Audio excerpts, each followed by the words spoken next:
เอาแต่คอและกะหน้าเอิก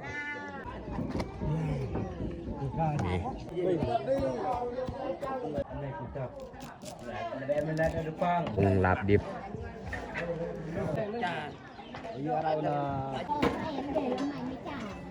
ปูตับยาวเนี่ยป้าป่าไทยดีใจด้วย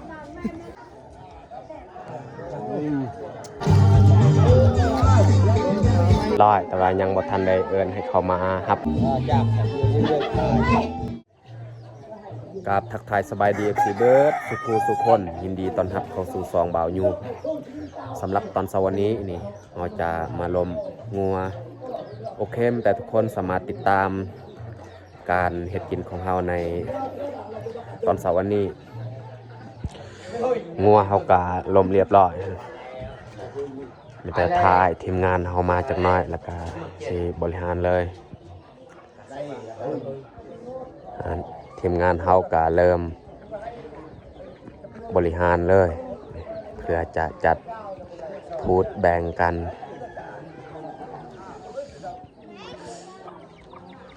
บรรยากาศยามเช้าอยู่เทิงเฮือนหั่นก็แม่นข้าวมอบของกินหรือว่าแบบของกินที่เขาเจ้าสิเอาเมื่อบ้านบ่ว่าจะเป็นเครื่องกินหรือว่าเครื่องดื่มบางคนก็สวยหน้าสวยตาเกียมกินข้าวเลยสำหรับทีมงานเฮานี่แม่นบริหารโตโง่นี่แหละเพื่อแบ่งปันให้ทีมงานของเฮาเขาจะเริ่มเลยครับเขาพาจังหน่อยแล้วก็ตัดหัวออกตอนนี้นี่เขาตัดหัวออกเรียบร้อยไม่แต่พาโตมันเลยหลังจากนั้นแล้วก็เอาใส่พุงมันออก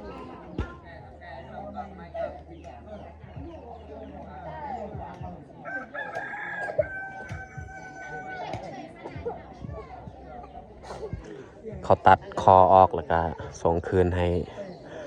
ทางเจ้าของก็คือเฮานี่แหละเป็นเจ้าของหรือว่าเจ้าภาพเอาแต่คอแล้วก็หน้าเอิกเรือหันนี่แบ่งเบิดแบ่งให้ทีมงานเฮา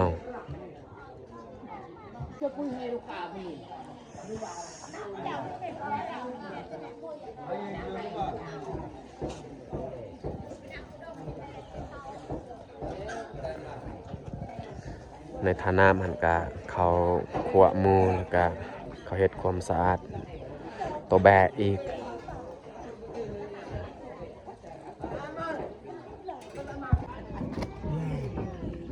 นี่ซีนเอาปากด้วยนี่แหละ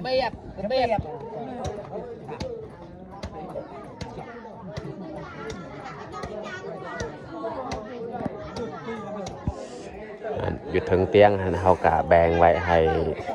ทางแขกเพิ่นเนาะแล้วแต่เขาสิเฮ็ดกินแนวได้กะสุดแต่เขากะแบ่งไว้เอาซีนสดและแบ่ง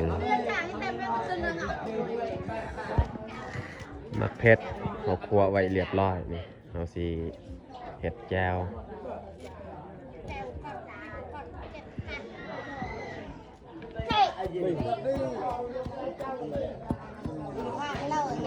เขาตำมักเพชรกะแรกแล้วไม่แต่เขาจะมาปรุงเลยนี่มักเพชรเขากะตำเรียบร้อยนี่เขาตำกับมักเขาตำกับคานี่ผักหอมมันจะมีอยู่นี่ใบขี้หูดหอมบัวกับหอมปลอมอีกนี่มะนาวแต่เขาจะซอยเลย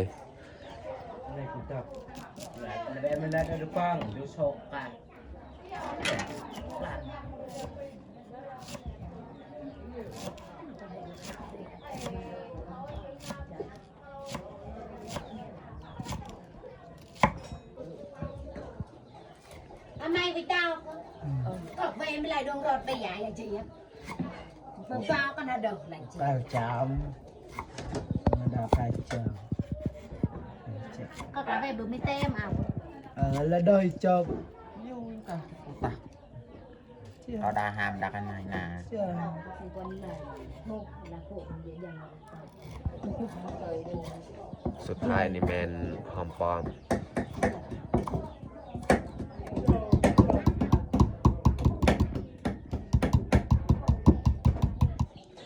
สำหรับเครื่องปรุงแจ่วก็มีแต่สำนี้แหละนี่หลังจากเขาเอาพันลืบหรือว่าคันหน้านี่เรียบร้อยนี่เขาจะปรุงแจ่วเลยนี่มะนาวนี่เขาจะบีบใส่เลย เพื่อให้มันส้ม hệ đa cũng vâng แจ่วนี่แม่นเฮาขึ้นไปเฮ็ดอยู่เทิงเฮือน เพราะว่าอยู่กลางเฮือนนี่มันเปื้อนบอนเขาลมงัวอีก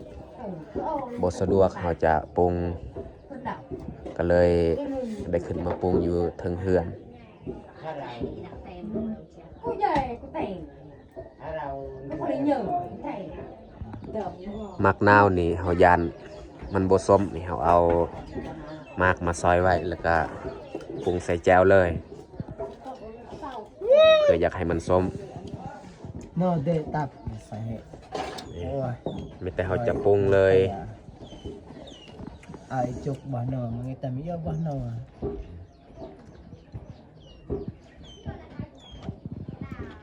เจอซอยจุ๊บเลยคัก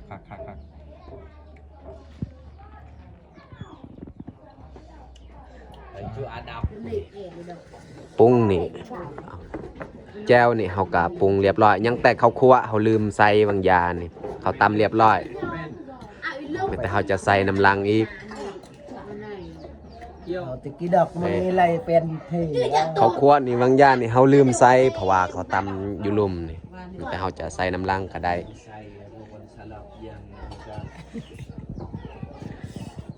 cái đập là thề bà ขับสู้แต่ตึกสีเต็มเลยว่าบอกขับสู้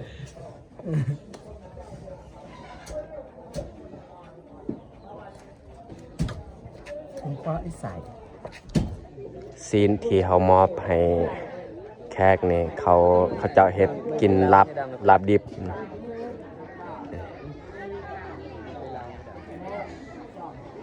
ทีมงานเฮานี่เขาพางัวเรียบร้อยเขาพาเครื่องเลยเขาเอาซีนงัวนี่ย่อขึ้นใส่เตียงเพื่อสบายเวลาเขาเฮ็ดที่ว่าเขาปาดซีนมันออก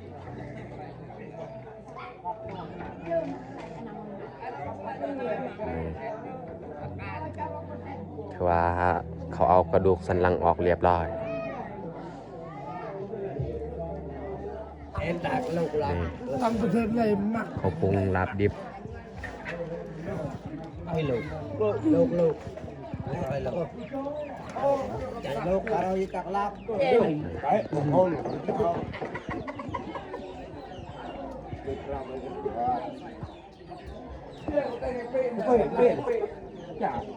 เขาจะเริ่มกินลาบดิบเลย giờ đâu là như thân không bị quả lùi đời ấy นี่อันนี้ก็คือธงบีเขาจะใส่น้ำบีหลังจากเขาใส่น้ำบีแล้วนี่เขาจะเติมน้ำอีก เพื่อให้แจ่วหนึ่งมันจางแน่นี่เพราะว่าตอนนี้ก็ยังมันแค้นเขาใส่น้ำแล้วนี่มันจึงแล้วน้ำบี บัน ใส่เลย ป้าเป็นมิ cao chèn ดักนา น้ำบีนี่เขาก็ใส่เรียบร้อยนี่เขา เก้า เอา เจ็ด 2 บวง นั่นน่ะ เต่า ก็เติมน้ำอีก mình chả sợ nữa nữa tập giờ cả chạy dê đời mi bà phòn như mà hàng tạc tao เติมอีก tập tới được không mạng cái không biết tập tập tao này thì cái bung này đạp vậy đạp nên cha nó hay cà phê khác cái ngon เขาจะใส่เกลือแป้งนัวเพราะว่าเกลือแป้งนัวนี่ยังบกพอมันก็จะใส่เติมอีก cho các bao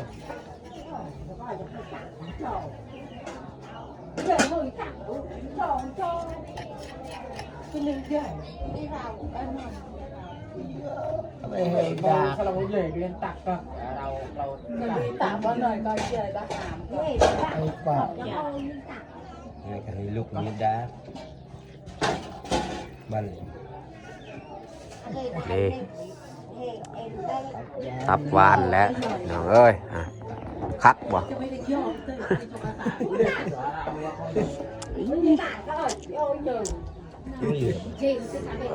อีตอนใหญ่ Về mới đặt anh đi, mới tè thì anh này lên cái tạc. Mà anh này cứ mới chung, ๆ mới tè là đi. Mặc cái bàn mà này, heo là này mà rau về. cái อืม Có vẻ của đỉnh mà lão cũng cảnh khỏe hẳn. nè tập giờ chả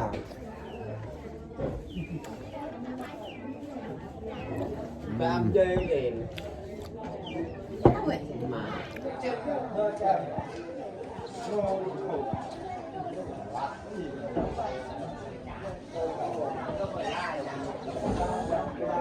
เขาแลเนื้อออก แต่กระดูก แล้วเอาซีนงัวเพื่อมาปั่น Cùng tay này đừng ta còn hạt đà.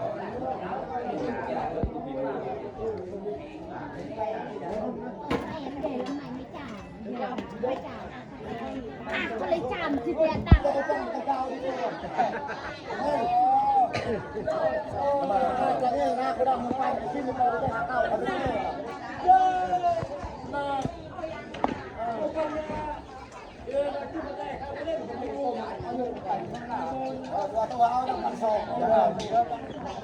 เขาแลเนื้อก็สำเร็จเรียบร้อยมีแต่จะซอยเป็นตอนใหญ่ๆเลย เพราะว่าเขาสีแบงมันจึงง่าย เวลาเขาแบงมันบ่ยาก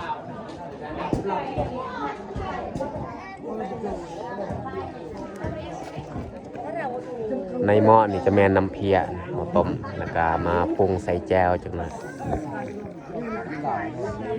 ตัดไว้ เด็กไม่ใหญ่ไม่ถ่ายยังมีเด็กสักพัน หั่นกระซีนที่เขาปิ้งเพื่อจะมากินเลย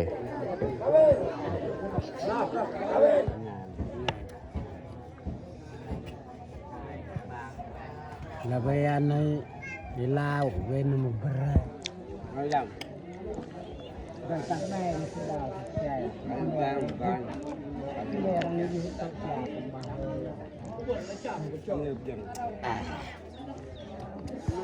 ตอนนี้เขาก็เริ่มกินซีนดิบแล้วเนี่ยจำแจวจากหน่อยนี้เขาจะกินพันลืบอีก ô tập vào nữa papa hai đi chạy được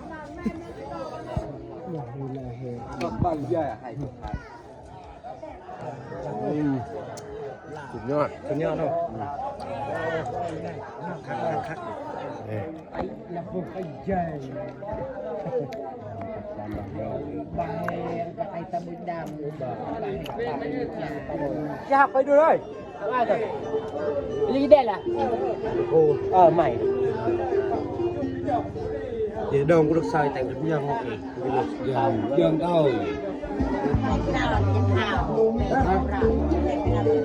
bên này cho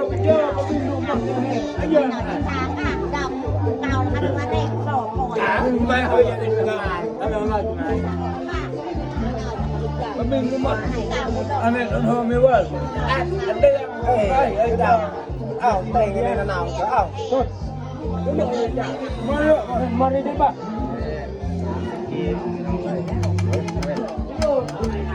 cái nồi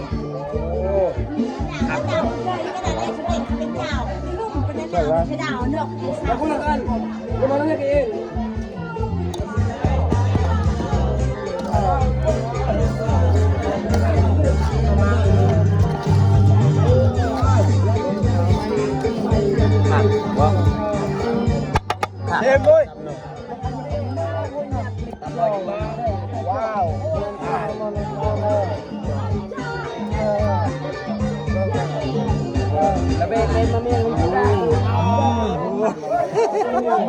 คนเรียกให้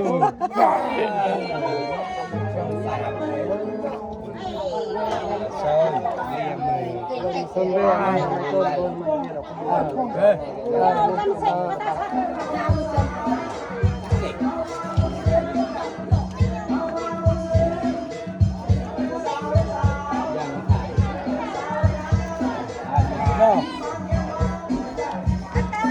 เป็นเอ็นกระบอกมาทำในนาไปเลยดีกว่าเป็นอ่ะมีประตูให้มันแตกโยนเราเลยไอ้มาโยนเลยว่าห้องเรียบห้องอะไรห้องครับลูก นี่เขาแบงลาบดิบหรือว่ากอยบ่เป็นลาบกอยดิบเขาเอิญให้เขามาฮับเลย แต่ละครอบครัวผู้ใดเขาเอิญทีมงานเฮานี่แหละมาฮับเอาเลย ตอนนี้นี่เขาก็เริ่มแบ่งแล้วนี่เขาจัดเป็นพูดเอาพูดน้อยๆนี่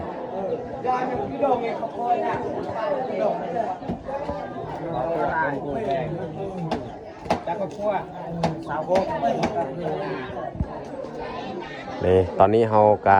แบ่งเรียบร้อยแต่ว่ายังบ่ทันได้เอิ้นให้เขามาฮับเอา รวมทั้งหมดนี่อยู่นี่26ครอบครัวอันนี้คือเฮาเลี้ยงสมละที่เขาจะเอาเฮ็ดเขาแลสินงัวเขายังบ่ทันได้กินข้าวเขาก็ได้เลี้ยง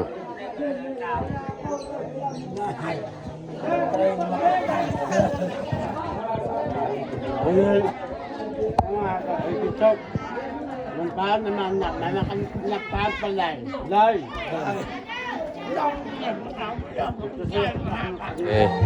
จุน้องเคยนี่ก็เกียมเครื่องเมื่อบ้านคนเครื่องบัดทีมงานในบ้านเฮานี่ก็แบ่งซีนนี่ก็ยังบ่ทันแล้วเพราะว่าจะมีกระดูกแล้วก็นั่งอีกแบ่ง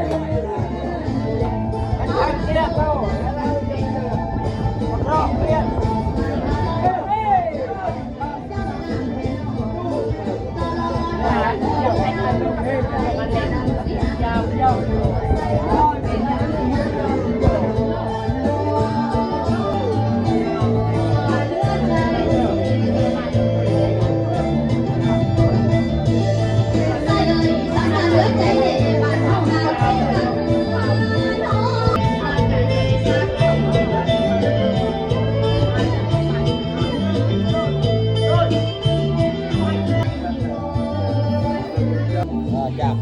เลือกทายนี่สัก